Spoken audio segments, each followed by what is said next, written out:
Dhahran Mamdani new York کے mayor ہیں اور لگاتار وہ اعلان کر رہے ہیں اور کہہ رہے ہیں کہ جب اسرائیل کا prime minister Benjamin Netanyahu September میں یونائٹڈ نیشن کی جنرل اسمبلی کے اجلاس میں شریک ہونے آئے گا تو اسے گرفتار کیا جائے گا۔ گرفتار کرنے کا میرے پاس پاور موجود ہے اور میں پوری کوشش کروں گا کہ اسے گرفتار کروں۔ ادھر امریکی حکومت نے اور انتظامیہ نے واشنگٹن نے اسرائیل کے پرائم منسٹر بنجامن نتنیاہو کو یقین دہانی کرائی ہے کہ زہران ممدانی یوں ہی بیان بازی کر رہے ہیں، وہ آپ کو گرفتار نہیں کر سکتے، اور امریکہ انٹرنیشنل کرمنل کورٹ کے فیصلے کا پابند نہیں ہے، اس لیے بنجامن نتنیاہو کو گرفتار نہیں کیا جائے گا۔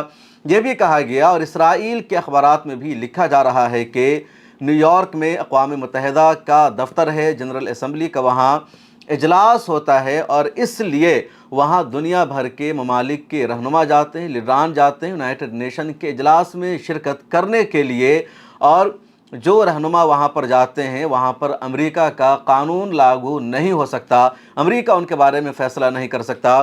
جن دیشوں کا امریکہ سے سفارتی رشتہ نہیں ہوتا وہاں کے رہنما بھی نیو یارک جاتے ہیں کیونکہ ان کو یونائٹڈ نیشن کی جنرل اسمبلی کے اجلاس میں شرکت کرنا ہوتا ہے، یہ اقوام متحدہ کا رول ہے، اس لیے اسرائیل کے پرائم منسٹر کو گرفتار نہیں کیا جا سکتا۔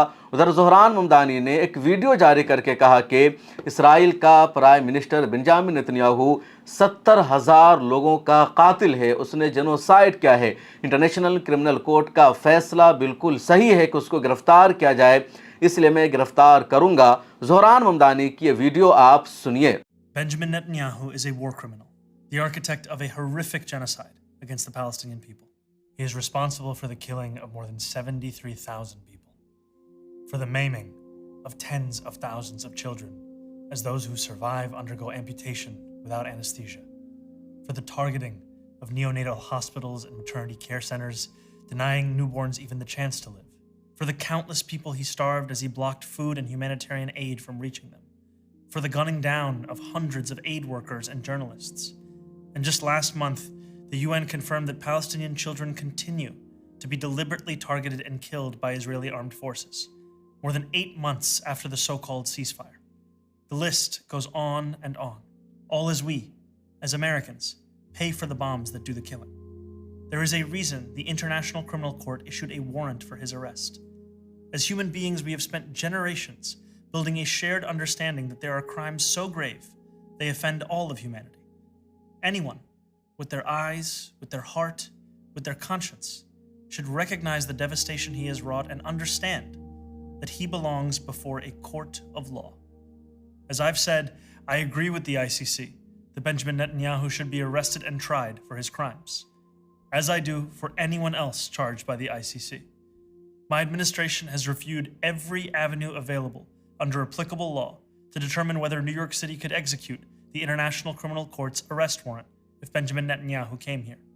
It is clear that we do not have the independent legal authority to enforce this warrant.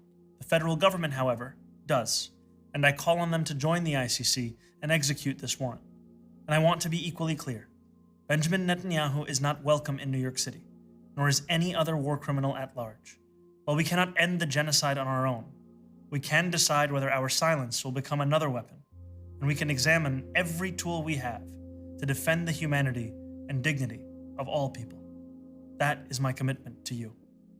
ادھر اسرائیل میں لگاتار زہران ممدانی کے خلاف نریٹو چلایا جا رہا ہے کہ زہران ممدانی جیوز مخالف ہے، یہودی مخالف ہے، پوری دنیا میں صرف ایک اسٹیٹ ہے یہودیوں کا، اور اس کے خلاف بھی پروپیگنڈا کر رہا ہے زہران ممدانی۔ اور اب بنجامن نتنیاہو کے دفتر نے اس طرح کا بیان جاری کیا ہے، خود بنجامن نتنیاہو نے اس طرح کا اسٹیٹمنٹ دیا، اور کوشش کی جا رہی ہے کہ تمام یہودی زہران ممدانی کے خلاف ہو جائے، لیکن زہران ممدانی اپنی باتوں پر اٹل ہے۔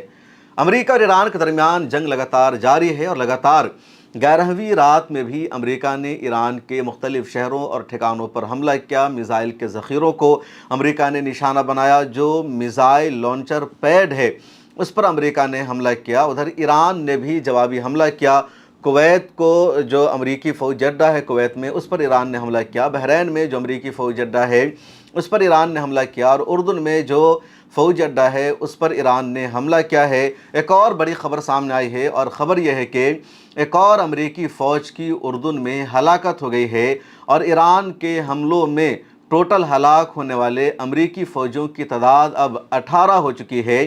2 دن پہلے تک تعداد 16 تھی، اس کے بعد کل میں نے آپ کو خبر در خبر میں بتایا کہ ایک اور امریکی لیڈی فوجی کی ہلاکت ہو گئی تو تعداد 17 ہو گئی، اور اب یہ تعداد 18 ہو چکی ہے۔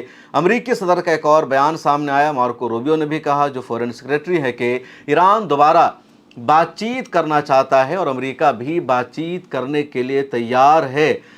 امریکہ نے یہ بھی کہا کہ اگر ایران بات چیت نہیں کرے گا تو پھر امریکہ ایران کو اپنی طاقت دکھا دے گا کہ امریکہ کی کتنی طاقت ہے۔ حالانکہ ایران کی طرف سے ایسا کوئی بھی اسٹیٹمنٹ سامنے نہیں آیا ہے کہ ایران امریکہ کے ساتھ بات چیت کرنے کے لیے تیار ہے یا ایران کی کوئی دلچسپی ہے۔ ایران نے پہلے ہی امریکہ کے ساتھ اپنے ڈیل اور ایگریمنٹ کو مکمل طور پر ختم کرنے کا اعلان کر رکھا ہے۔ مشرق وسطی میں اب ایک اور نئی جنگ شروع ہو چکی ہے، اور یہ جنگ ہونے والی ہے سعودی عرب اور یمن کے حوثیوں کے بیچ میں۔ کل یمن کے حوثیوں نے اعلان کیا تھا باب المندب کو بند کرنے کا، اور باب المندب کے بند ہونے کا مطلب ہے کہ سعودی عرب کے پاس جو ایک الٹرنیٹیو روٹ تھا وہ بھی بند ہو جانا، یا سعودی عرب کا سامان دنیا میں کہیں نہ جانا، یا نہ کہیں سے سعودی عرب میں سامان کا پہنچنا۔